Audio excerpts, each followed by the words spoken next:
Yeah, crazy.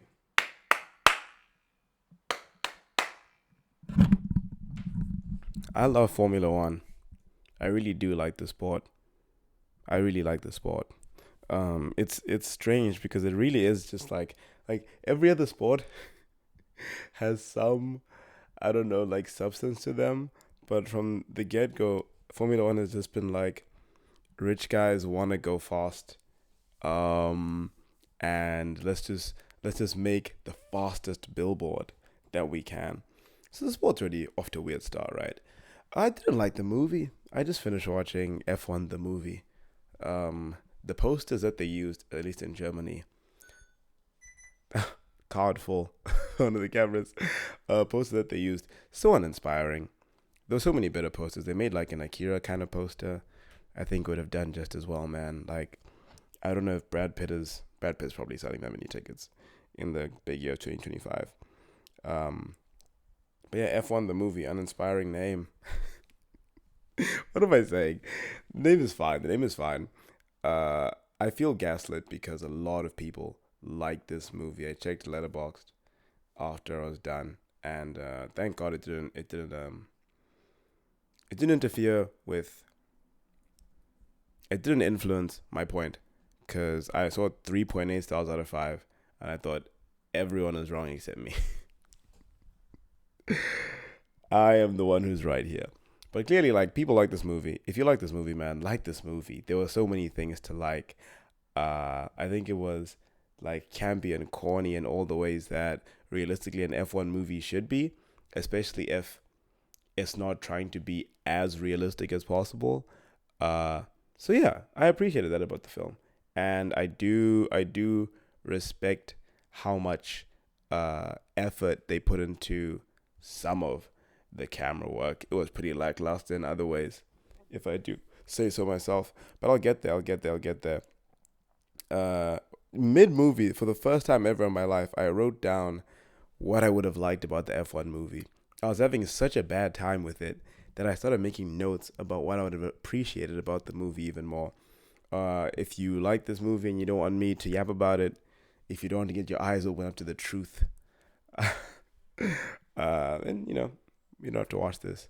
But if you're like, I thought it was a bit, then then welcome, welcome, welcome, welcome.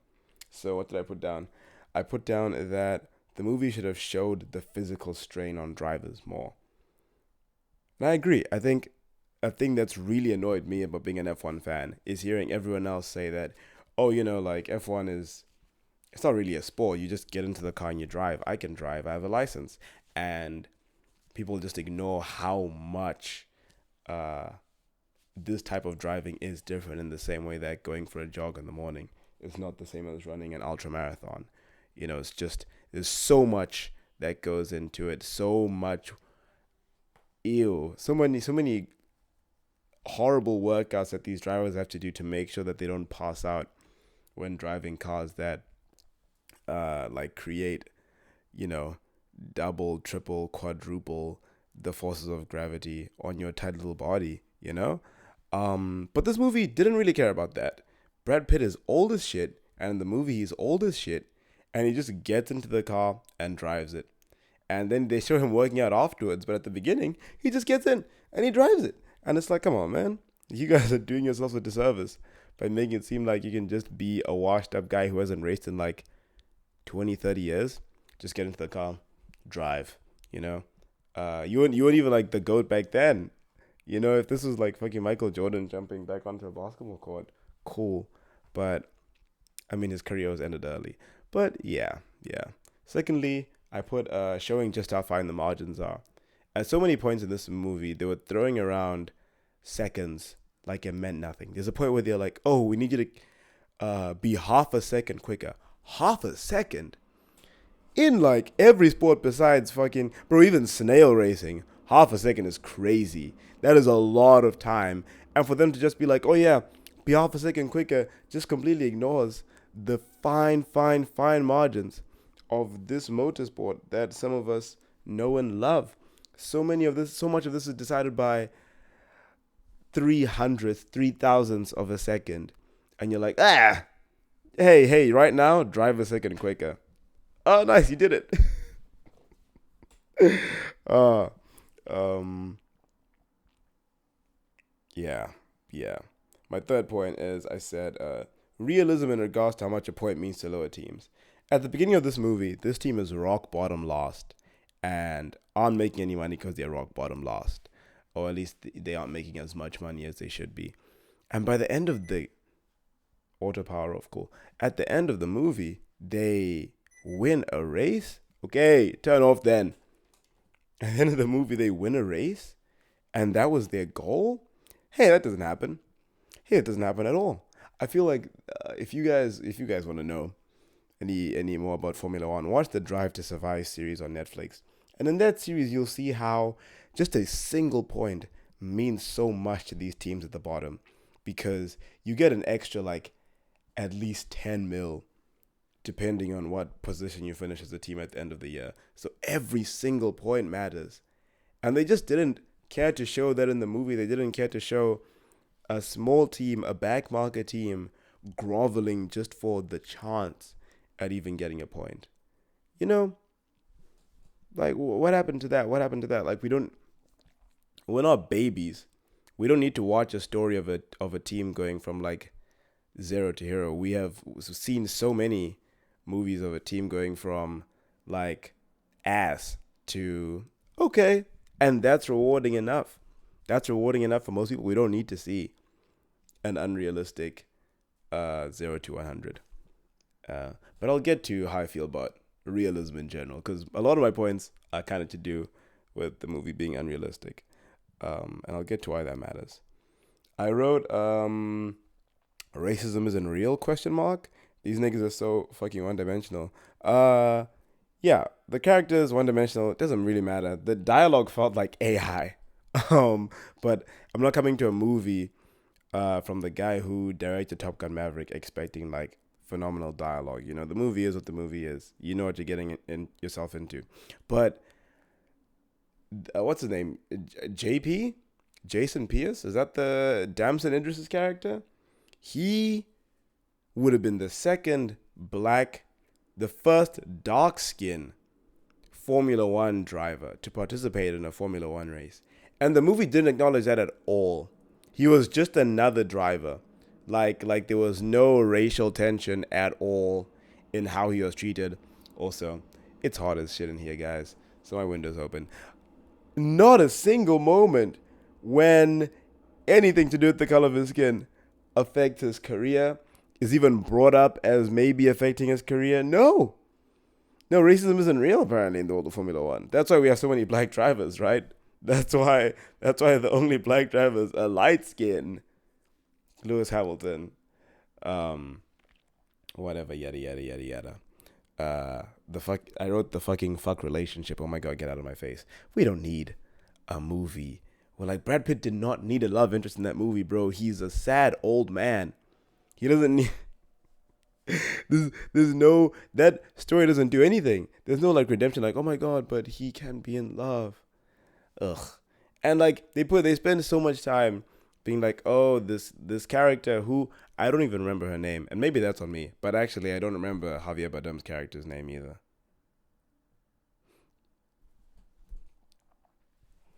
Anyways, they talk about how she's the first technical director of a Formula One team. Like, wow, first female.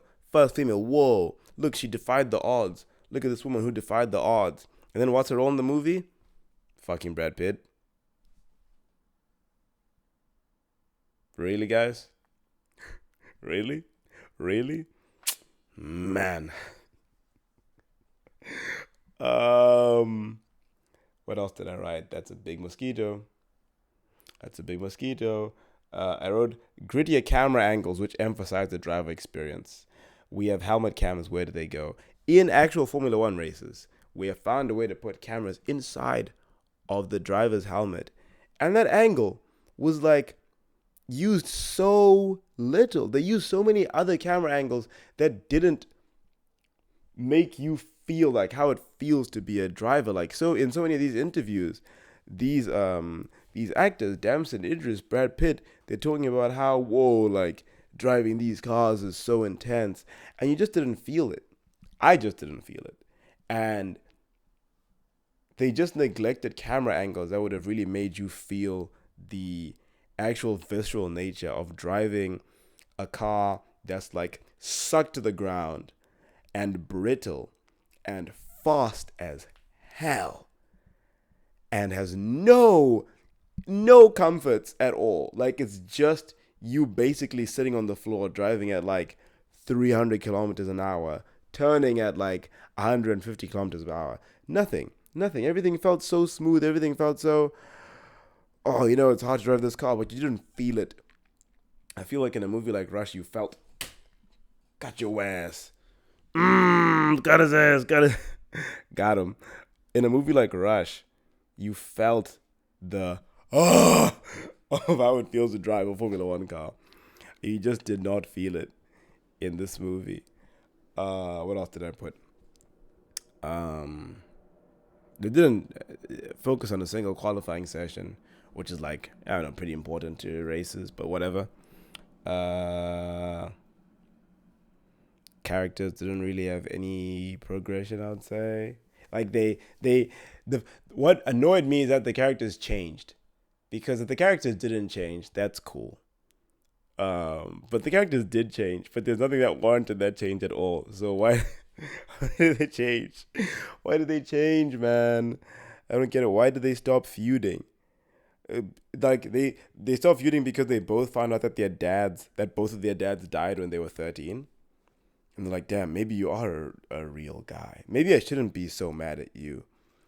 For like, I just didn't understand why they were so mad at each other, man. All that testosterone.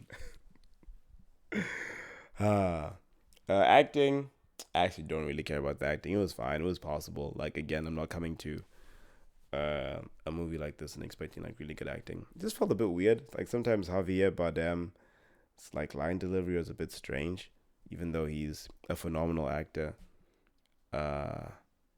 Phenomenal actor. And the score was cool. At some points, it felt like it was trying to be Across the Spider-Verse. Like when it was building up. The score sounded a bit Spider-Man-y, but that's very negligible. I think the biggest issue with this film that I struggled with, and the friend of mine that I watched it with struggled with, was the commitment to realism. Because I'm watching a movie about Formula One.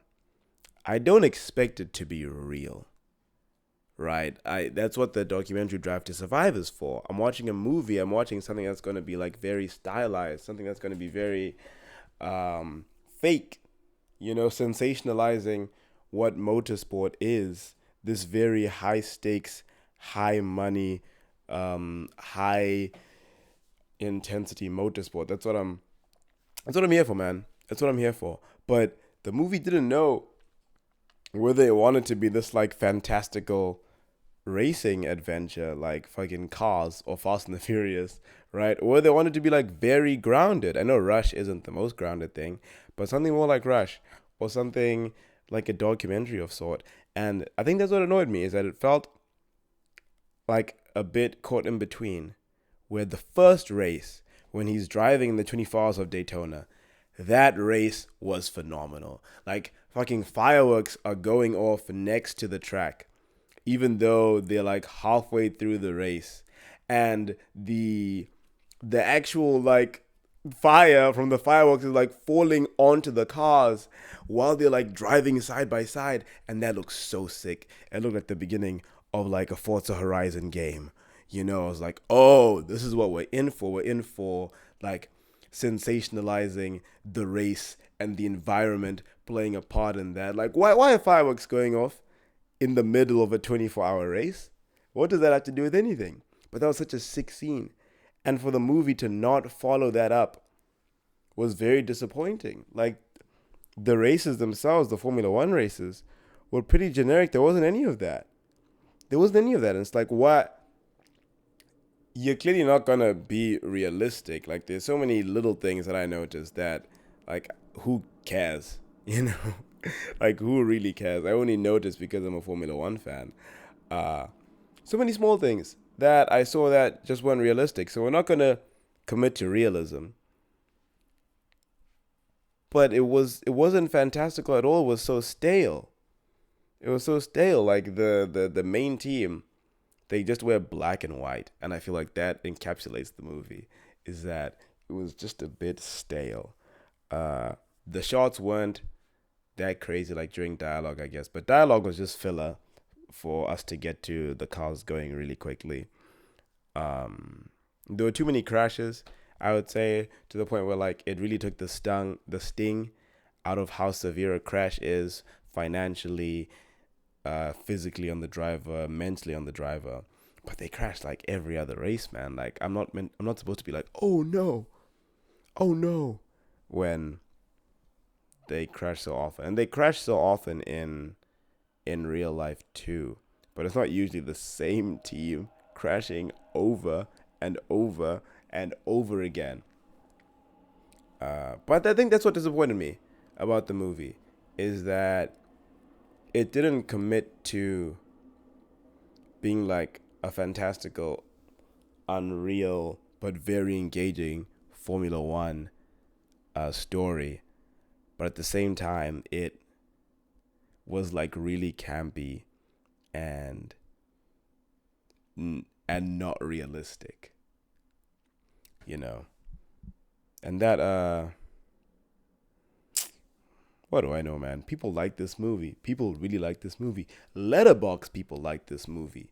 Let Horrible people to impress, man. So clearly, it just didn't resonate with me. Maybe I'm just too close to the movie. I watched it at 8:30 in the evening. Maybe if I watched it during the day and came outside and there was sunlight, if the sun was out today, then maybe I'd have been so much happier. Didn't have an amazing day. I had like a pretty good day. You know, so many variables affected how I feel about this movie, definitely. But I expected uh from the first set piece. I don't know, from the first scene in the film, I expected something a bit more fantastical, and it didn't become that. So I expected something a bit more realistic, but it didn't want to be that either. And I wish it picked a side. But that's all. Welcome back, Henry's Economics. Welcome back, Henry's Economics. Um, I don't want to just critique things on the internet. I think I have way more to give than that. But I just finished watching the movie. Like, subscribe. Peace. I'm gonna put like Logan Paul's old intro. Actually, I'm gonna get like copyright claimed.